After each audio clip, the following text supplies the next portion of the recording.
On our previous lessons, we have covered the first and the second person singular category, so we know how to conjugate our verbs.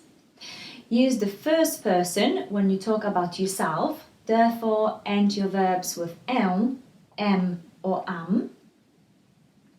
Use the second person when you want to address someone. The verb will end with the sh sound.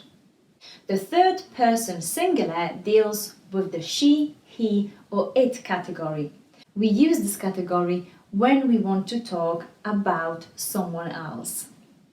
So when we want to talk about her over there, about him or about this child, this is where we use the third person singular.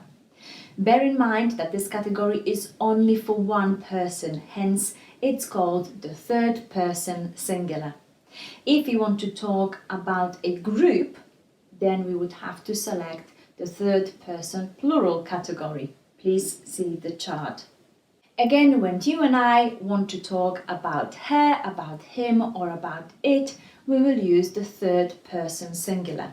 There's some good news about the Polish language. This category is one of the easiest and the shortest category in the chart. If you have grasped the second person in particular, then you will have no problem with this one. As mentioned, when you address someone, the second person singular, you will nearly always end your verb with the sh sound.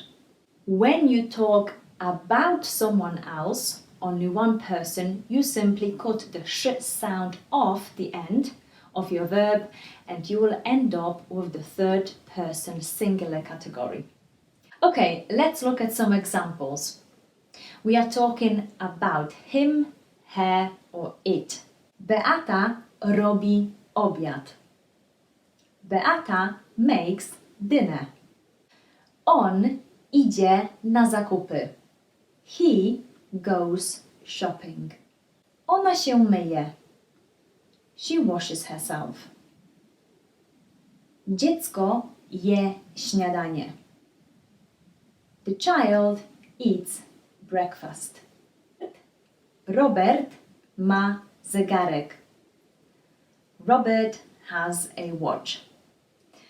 How easy was this, right? All you have to do is to cut the sh sound off and you can talk about him, her or it.